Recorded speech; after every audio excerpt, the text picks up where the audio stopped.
Okay, something stands out in this model. This is the HP 810 G2. Usually the X360 it is convertible to tablet. But then the client says this laptop does not power on completely. Okay, so it doesn't draw any current. I did test it a while. Sorry, I haven't posted that part of the video that when I was testing it. Okay, currently my power supply is at about 0.7, but it is not connected to the machine itself. So we'll have to open it up, do a very thorough inspection on it, and determine what exactly is wrong with this particular machine. Okay. We could be expecting some few things like probably a short in the input circuit, or a problem with the missing always voltages, the 5V or 3.3V or something of that kind. I've worked on this model for so long. Opening it is usually the hassle because it has a lot of screws inside, and it was kind of made complex. But HP tried its best while working or doing assembly of this particular model.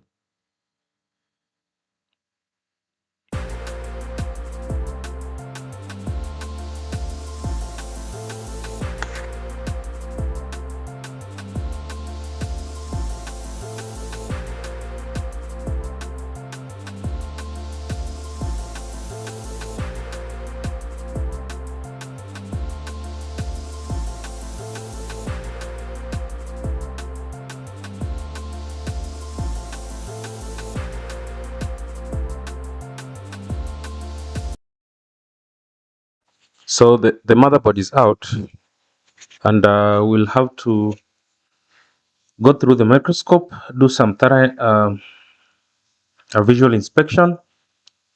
There we have the sound IC. This looks like the sound IC, but it has been worked on before because I can see some sign of flux around that IC specifically.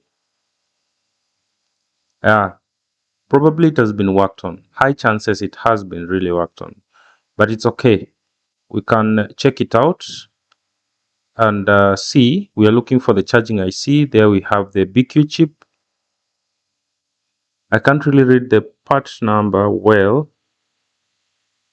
but that is a PWM that controls the first and the second MOSFET, the high side and the low side MOSFETs. Oh no, that is the 1285 ATI.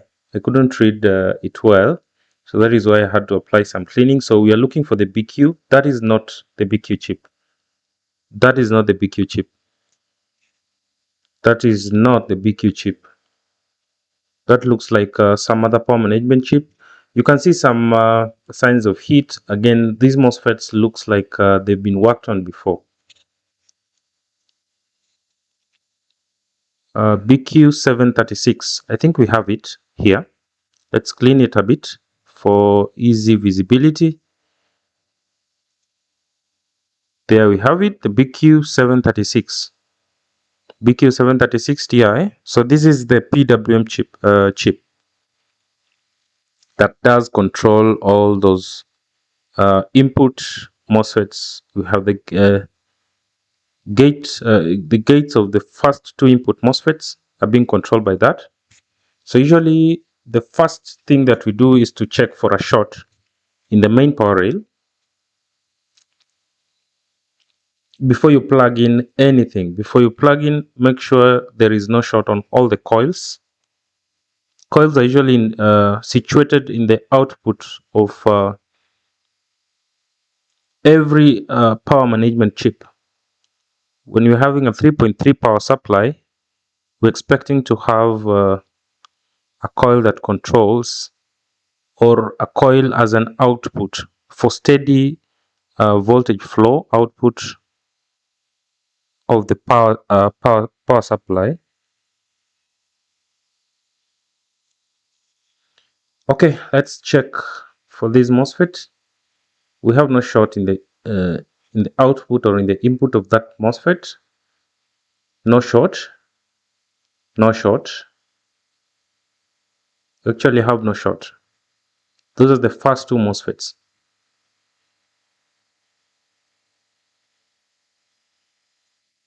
We'll again have to check whether the two MOSFETs themselves are shorted. The first MOSFET is okay. That one is okay. Wait, how? Diode, that's okay. Of course, there is a current sense resistor. The caps around, they look okay. They look good.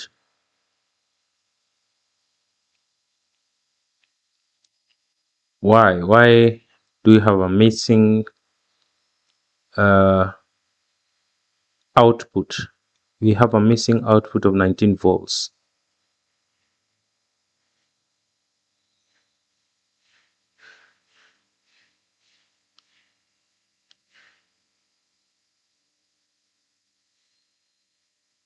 So at this point, you're having 19 volts. At the gate, you're having 6 volts. At the gate here, we're having nothing. And we're having nothing here. Nothing completely. Okay, in the output of the first MOSFET, we are having nothing in the output of the first MOSFET. Okay, so the problem is actually either a short in the second MOSFET, it's either a short in the second MOSFET or a problem or a short itself with the first MOSFET. Or we could be having a problem with the PWM. I don't know if this is N channel or P channel MOSFET, but if you're having 6 volts, this is the TI. No, let's look for the BQ chip. The BQ 730. No, I think, wait. Let's look for the BQ chip. We saw it somewhere.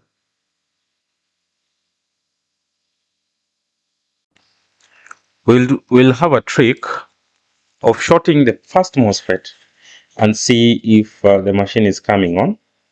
Let's short it with our tweezers. See if some current will be taken.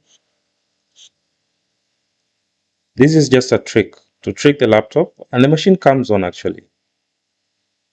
It's blinking and taking almost 0.5. So the machine comes on. So the second MOSFET is not having a problem. Our problem is in the input circuit. The PWM, the gate of the first MOSFET. Remember we checked and had some 6 volts. I'm not quite sure whether it is an N channel or a P channel MOSFET, but it's okay. The only way out here of not having to have that hassle so much is to try bypass this first MOSFET. Our main aim is a machine should be able to charge, machine should be able to power on, and we are good to go. Nothing more, nothing less. Okay, let's remove the first MOSFET. It's out.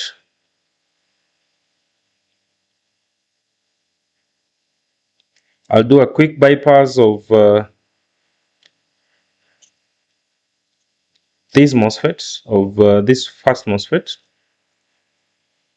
and we'll be able to check it out if it is charging, if it is powering on, and that is our main aim. So nothing. Let's connect some fuse here.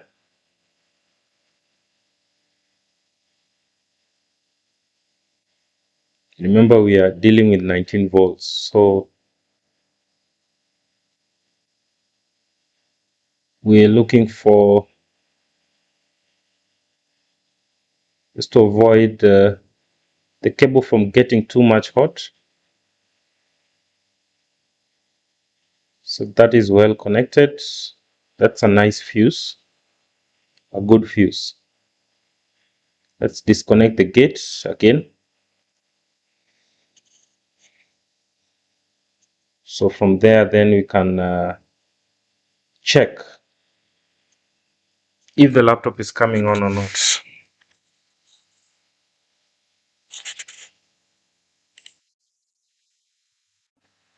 Okay, that job is done, so let's give it time to cool a little bit. Let's cool it, connect it back, and do our final testing.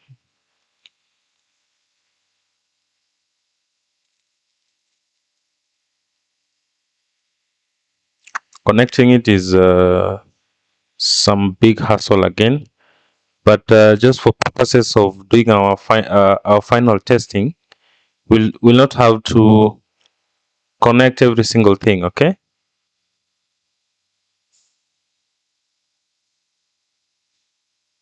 so let's connect the charger and check whether we're having display.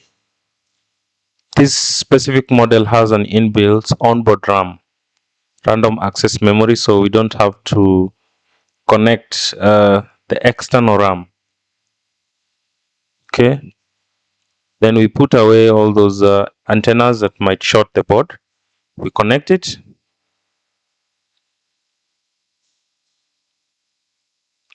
Um, so it's taking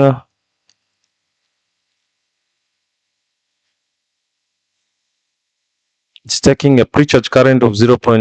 Yes, it's coming on 0.5 amperes. Looking for display.